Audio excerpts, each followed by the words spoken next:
And we had that experience, and then we fell back further down the road into a pattern of fear, into a pattern of separation. Guess what, folks?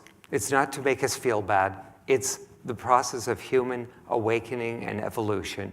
It happens. We do fall back, which is why we need to commit and dedicate ourselves to regularly turning our awareness back to God, to regularly recognizing that presence of us, that no matter what is going on in your life, nothing can stop you from feeling love and expressing love. There's something in you that will know and feel the essence of peace no matter what's going on in the world, that you can bring forth into any circumstance. But it's about us doing the work regularly to commune with that, to turn within, to remind ourselves of that infinite invisible that knows no limits to the goodness that it can experience and express through us, and that it is not limited to what others have told us it needs to be or what we have come to believe it should be. To continually open our hearts and our minds to the greater possibilities. You know, it's that presence that will show us that, boy, I never thought I could get over that pain, that wound, let go of that resentment. But when I turned within, I found that light.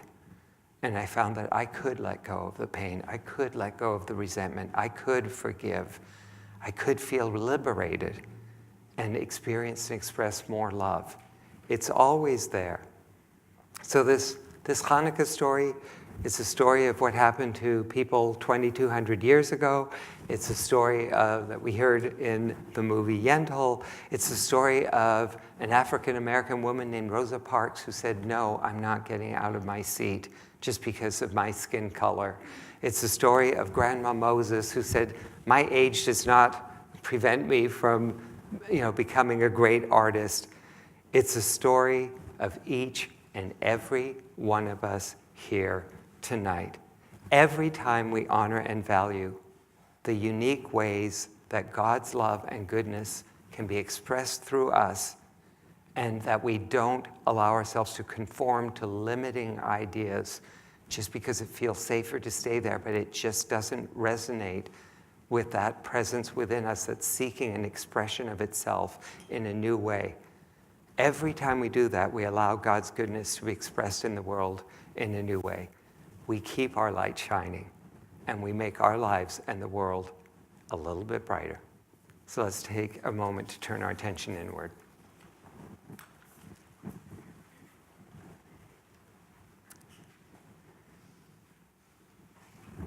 I'm just going to ask you to call to mind an area in yourself where you feel you don't conform, or that you need to conform to some standard that just, it doesn't feel authentic. Some area where you feel you need to be different, more like someone else. But it doesn't feel like that's your true expression.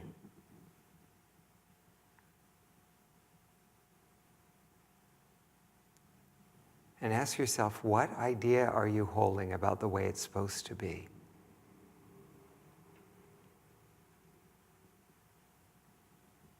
What is it that you believe you need to conform to?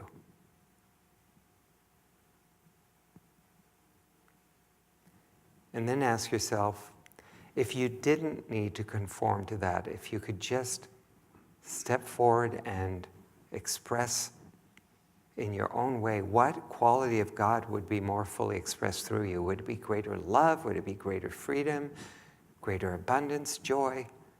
What would that be?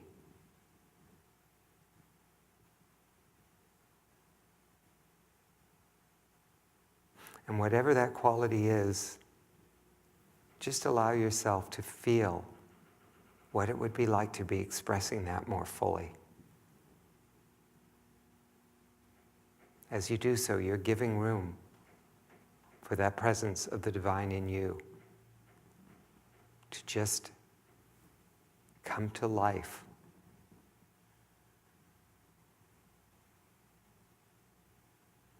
And just imagine yourself expressing that quality in a way that feels authentic, that it just feels natural. It feels like you in your own way, and feeling the joy of that.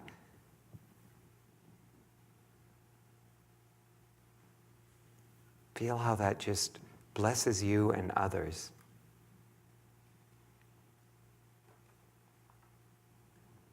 And so from this place, I invite you to set your intention to release whatever holds you back. Whatever ideas are holding you back from allowing God's light to shine through you in your own unique way.